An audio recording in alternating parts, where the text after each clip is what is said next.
Our next guest is ready to join us, and we love him. He's been on our program before. He's performed here in the studio before, and is going to be in town coming up at Rivers Casino on Friday. This is going to be a lot of fun. The group is called Ezra Ray Hart, and it features members of Better Than Ezra, Tonic, and Sugar Ray. And we are so happy. We going to have some music to bring them on with, please? Thank you. Hit it, man. Here we go. Please welcome from Better Than Ezra, Mr. Kevin Griffin to the program this morning. Kevin, thank you for coming on this morning, boys. man. Nice to see you again. Wouldn't it suck if Ezra Ray Hart was the bass player from Sugar Ray and the monitor engineer from Tonic? I know it's the lead guys, it's the head guys, and we're excited that what's going on? Hold on, music just started randomly playing. Is that you? I've never been to Stephen's Cafe, but you know what? Hang on a second. Let me explain, Kevin. All right. We do. I thought it was the monitor engineer trying to. Trying to squeeze it. Oh, you don't want me on your bill? No, we do a live TV hit with Fox 29 locally, and I had that up on the board. I need a monitor man in here, please, to fix this problem. No, Kevin, it's cool. But by the way, Ezra Ray Hart, you guys have done this project a few times before, right? Yeah. So like around 2018, I was noticing that Better Than Ezra, my band, wasn't getting some of the private shows and stuff that we had been, and I was like, well, who got it? And they were like, it was Train or One Republic, just bands that maybe were a little younger than us. And I was like, okay, I see where this is headed.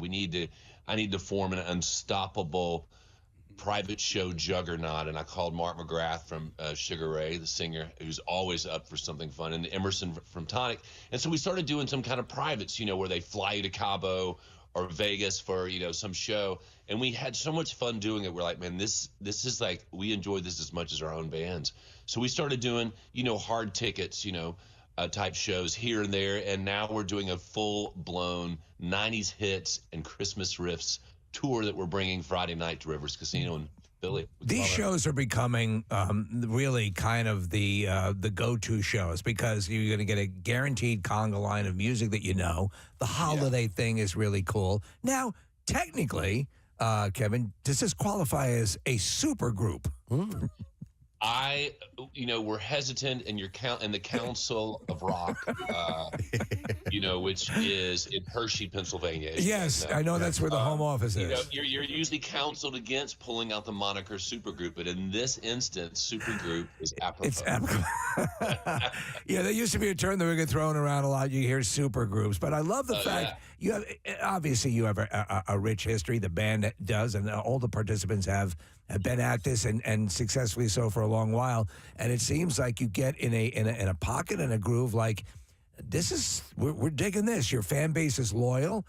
You guys jive well together. Now you've done this particular show. How many dates in are we? It's 5 or 6. We're about 5 dates in. And right. This is all our hits. So if people want to know, like, how does it work? And there's 5 of us on the stage the whole time. So 3 of us, Mark, Emerson, and I. We've got a bass player and a drummer who are amazing. And we play, you hear all our hits from our respective bands. You hear covers of 90s songs by the bands that don't do them anymore. And then you're going to hear some Christmas nuggets. Just a taste of Christmas. I love that. Not too much. And not too much. Are we not in the year? Is this not the 30th anniversary of Deluxe? This is the 30th anniversary of Better Than Ezra's Deluxe. Yeah. So, we've been doing a lot of shows, and we do a little special thing during the show as well. That's very cool. Does that blow your mind? 30 years of the, and obviously Good has been a song that's greatly associated with you, and it seems like, as sometimes artists are like, oh, that goddamn song, but this seems like a welcome companion for you guys. I think most artists, unless they're just a pain in the butt, are super grateful, especially at this point, of that hit. Because through a career, unless you're Paul McCartney, you don't have hits like that all the time. Yeah. And you realize how rare it is. So we're super grateful. I can't believe it's 30 years. You guys know when you hear those hallmarks, you're like, oh my God. Yeah. How did that happen? But that means, as you guys know, I started when I was 10 years old. Yeah, of course. It's a strange Being 40 years old. I remember we had you in and Preston said, "Oh, we have a prodigy here." Yeah. We have a prodigy 10 years old. Kevin, you guys, 30 years, 1995, 96, around that range, you guys hit. And I fondly look back at that time as very exciting in the world of rock music. There was a lot of emerging groups. A lot of people were coming out. A lot of bands were given a shot at getting out there because there was this kind of new alt format that was forming. And you guys came out swinging with big hit records. How cool and exciting of a roller coaster was it to dive right into that world? Man, we, looking back, I consider myself old when it happened. Like I was 27 when Good, hit and went #1. So I thought that I was kind of prepared for it. But it was a whirlwind. Suddenly you go from being ignored. Our band was together for 7 years before we got signed, before 95. And it was a whirlwind. All the stuff, private planes flying to shows, Europe, all over the place, all the different crazy things. It was a magical time, and it was. I think it's coming back a little. Yeah. It was a time when you could be a 3-piece rock band and put an album out with very little production, and you could have a #1 album. Yeah. People were open to new sounds at that time and different production values and so on. And it's interesting you mentioned about feeling already old at the time when you hit. Last year we had Art Alexakis came by from Everclear, and he goes, when we got that first hit, people were like, wow, you guys came out of nowhere. He's like, we've been doing this for 15 years. But it all seemed new to us at the time. Like everybody seemed fresh and brand new. It was so cool. And what I really value is that we were that old school story. We had a 85 custom Ram van, it was a good time van. We got in it and we played shows all over the country, sleeping on people's floors, and that's how we became a good band, and that's how I learned how to put on a show, and even Mark learned how to put a show on. I thought that time was over. This is just kind of an aside, but I've been working with a lot of bands from the Southeast, from Athens, Georgia, from Oxford, Mississippi. There's these bands that really remind me of Better Than Ezra, and they are getting these groundswells and getting signed by labels and getting songs on the radio and stuff. And it's rock and roll is alive and well. There's a whole new generation doing it. Quick question. Really I had a different question, but you had mentioned that there's a band I'm following from that area called Penelope Road. Are you familiar with those guys? I know that Penelope. My wife works for Gibson Guitars, and she's the artist relations person. I know their manager, Chris Cappy, Penelope Road. They're awesome guys. I met them one time at the Gibson Garage. They're amazing, and their harmonies are nuts. Really, really great harmonies. So, yeah, it's interesting you say that. Listen, I've been in the radio industry for about 30 years now, and it's always interesting to me to see which songs hit with the radio listening audience and which songs hit with me. And obviously Good is a mega hit from you guys. Yeah. But my favorite song that Better Than Ezra ever put out came out in that Closer album. Get You In is a beautiful song. I love that song. I love the guitar riff at the end. It gives me chills every single time I hear that. Do you have a favorite Better Than Ezra song? Wow, I love Get You In. That was me being very inspired by Macy Gray. If you listen to Macy Gray, that's when she came out with "I try to stop it, I take." I was so into that record that my buddy stuck his head in my room and he goes, "That sounds like Basketball Jones, Cheech and Chong." I'm like, "Oh my God, you ruined it!" But I love Lifetime off that record. Yeah, Lifetime. Off the Closer record. By the way, the Closer record that you mentioned will be 30 years old next year. Jeez. And we're putting out a double vinyl version of the Closer record, and we're going to be doing special shows and stuff. Nice. It's crazy. These 30-year anniversaries are blowing my mind. Well, you have an album out recently, Super Magic.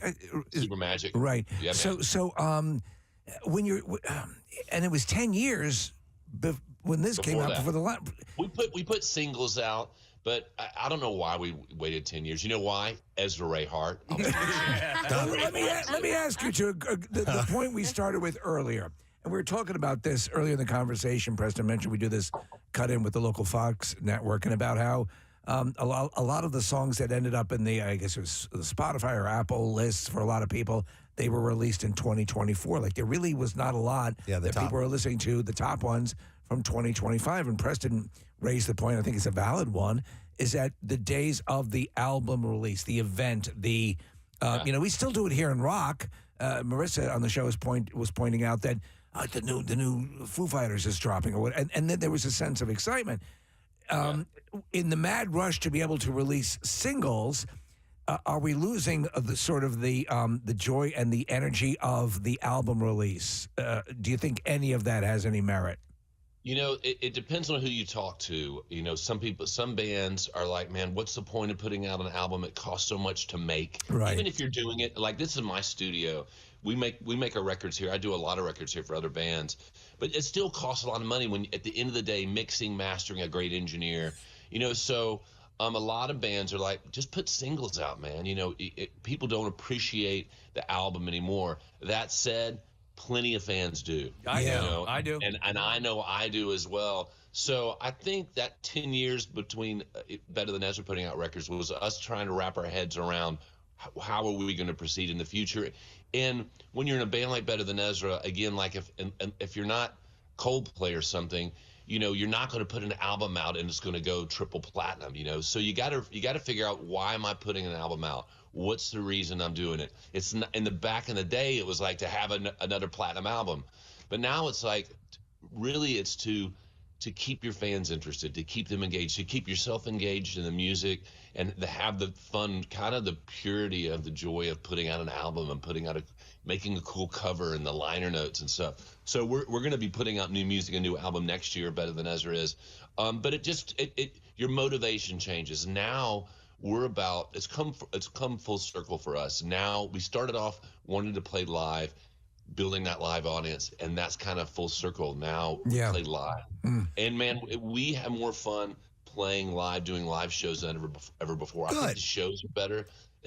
Mark and all of us, we get off the stage, it's kind of goofy because we all just had these huge smiles on our faces, and we're like, that was so much fun. And the show we've got some production value, brother. This is the first full semi-tractor trailer, pyrotechnics that we've ever done. We're like, what are we doing? We're not going to make any money. Okay, yeah, he's spending it all in production. This show is nuts, so you better get your ass By out. any chance you dressed as a samurai warrior with 8-inch heels on stage? Man, yes, there is a Kiss Dress to Kill portion of the show. I'm glad you went with Dress to Kill, so you're wearing nice suits. I like it. By the way, I just want to mention Rivers Casino Friday. Tickets at riverscasino.com. Two things real quick here, Kevin. You'd mentioned the song from Macy Gray, I Try. Next time you listen to that, try not to hear the words, I wear goggles when you're not near, instead of my world crumbles when you're not near. You'll never hear the song the same way again. And if you wouldn't mind indulging us, because I love this story, and we had you tell it before on the air, at the end of the song, Good, and we've always insisted that this plays, at the end of the song, Good, you hear a guy go, yeah, that's right. I believe you guys were at the Viper Room. That was the inspiration. Can you tell that story, please? It's the most beautiful story. So we lived right underneath the Hollywood sign at Beechwood Canyon in L.A. when we were all making that record. And we would go down Gower, which went right down next to the Paramount movie studios. And there was this beat-up old Craftsman house. And out in the front yard was this old bread truck that these guys, these kind of like hairband burnouts, had made a big wooden sign on either side of this bread truck. And it said the name of their band. It was called Rockzilla. So Godzilla Rock, which is an amazing name. It is. And underneath it said Future Rock. Yeah. Like the rock of the future. Yeah. And we would pass that truck and we'd be like, man, we've got to see who these guys are. And then before the Viper Room was the Viper Room, it was called the Central. Okay. And the Central, one day we passed by and it said, tonight, Rockzilla. And we were like, oh my God. So we called up all our friends. It was a Tuesday night. And we went and saw Rockzilla. It was like 8 of us, nobody else, and the band was playing. And they were these older dudes, probably all our age, and they were dressed in spandex and they had wigs on, but they were serious, man. They were like LA Guns. Yeah. And the guy at the end of every song, he would finish the song. I'll never forget. This is the way he would introduce songs. He'd be like, "This next song is a song about an intergalactic space warrior. It's called Intergalactic Space Warrior." Oh God! But at the end of every song, they'd finish it, and he would go, "Do we rock?" And the crowd would go, "Yeah, you rock." And he would go, "Yeah, that's right." We actually, Preston had to solicit. When we came to MMR. Yeah, we were at a different radio station before, and we came here, and they had edited that off of the song. No. We were like, "You have to put that back in." That's the magic, man. Yeah. But that's Tom Drummond. He'd had a few drinks, and we recorded that whole album in a apartment in West Hollywood, California. Wow.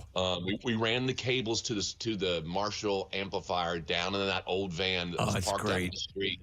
It was so DIY. But yeah, that's Tom imitating the lead singer of Rockzilla. What I love is that it has a whole bunch of low-tech distortion to it when he yells it too. Hell yeah. Yeah, I have to ask because this is legend and lore concerning good. And you tell me if it's verifiable or not, if you can confirm or deny. The wah, the part that everyone in unison sings, was simply a placeholder for intended lyrics. Yeah. We were, so when I wrote that song, I finished the song, showed it to the guys, and then that night we were playing in Jackson, Mississippi at a place called WC Don's, which was a famous beat-up old rock club where Nirvana played and Soundgarden played, and it was run by the trustees of a halfway house. Okay. And so it was just a bizarre place. But we played the song, we played good that night, and when we got off the stage, the only song people were asking us about was the Wah-Ah song. There you go. And Wah-Ah was going to be a lyric. I just didn't have a lyric yet, but we knew we dug the song so much. We were like, this is rad.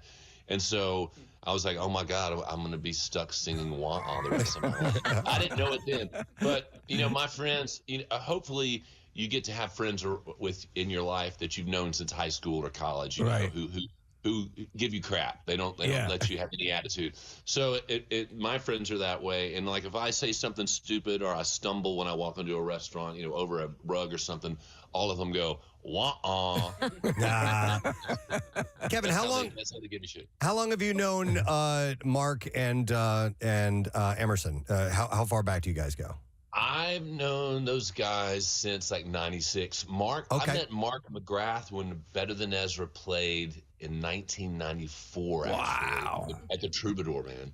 At the Troubadour. He was a fan. I was curious how far back it went because you're talking about ribbing your friends and giving each other a hard time. There was and I remember, Steve, you're the idea behind this, but Mark McGrath for a stretch was doing a lot of modeling. He was a really good-looking guy. Yeah. And I think it might have been, was it Candy Shoes or something, Steve? Or there was a product. It was like anytime you picked up Maxim magazine, there was an ad with Mark McGrath with a hot-looking girl hanging on candies. Yeah. And he would have his expression on his face like this. And Steve, I remember you going, well, getting late again.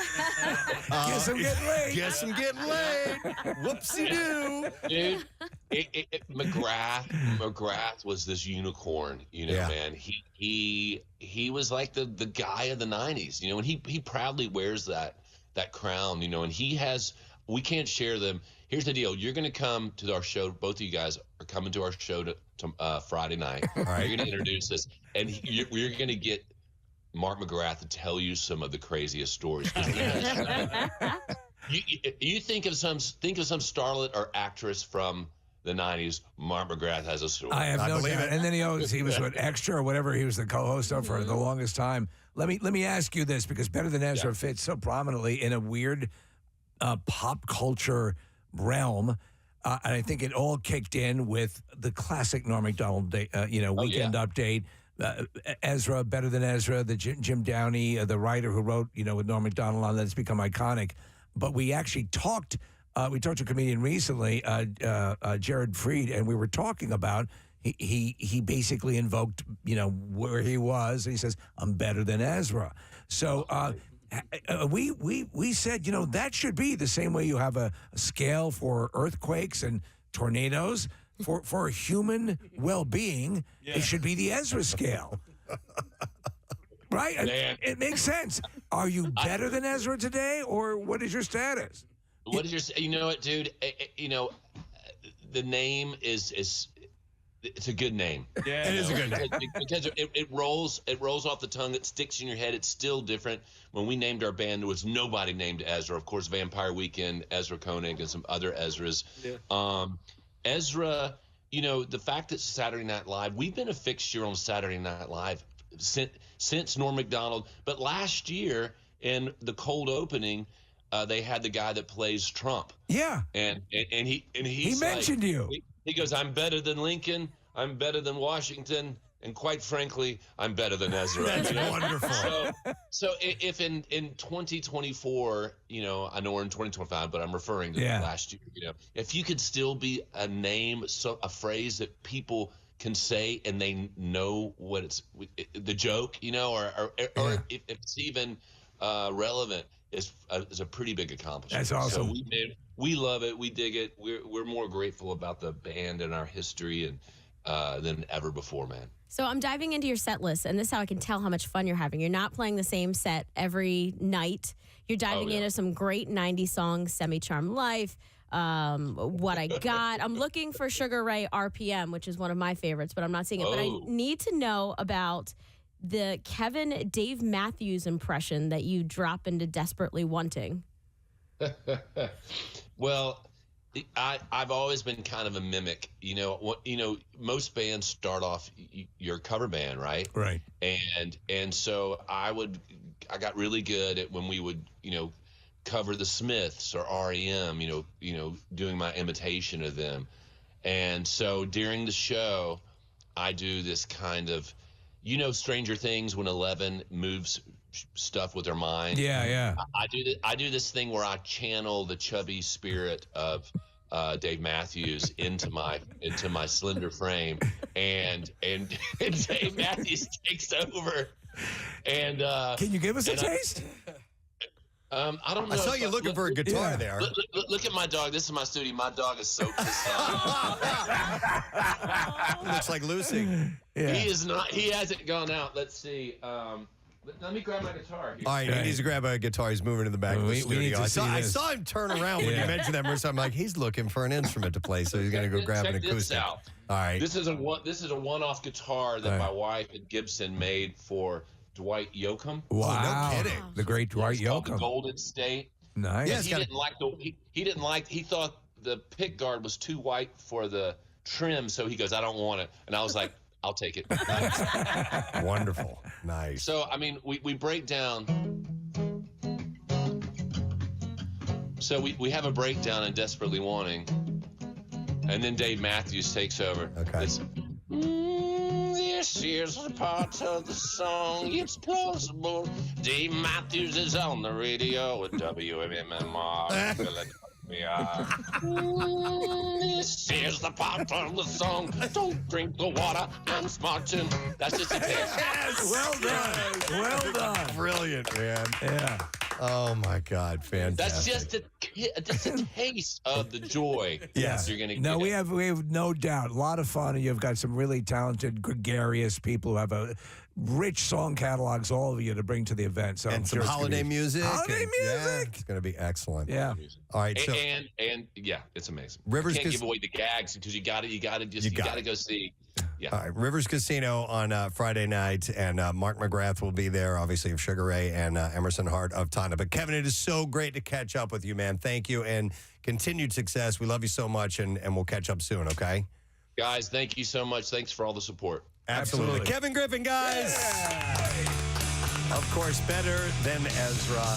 And, He's awesome. And we didn't even touch on his songwriting. Like, he's written songs. Taylor Swift covered one of Taylor his Swift songs. and Bare Naked Ladies. And, like, there's a huge list of people. Like, he's really deep into the world of songwriting and producing and things. He's written a book about how to, creatively write songs and to use that into other avenues of your life other than just whatever creative outlet you have. So he's just a super immensely talented guy. So I it's mean, your really wife works for a major guitar company. Yeah. That's a pretty sweet deal.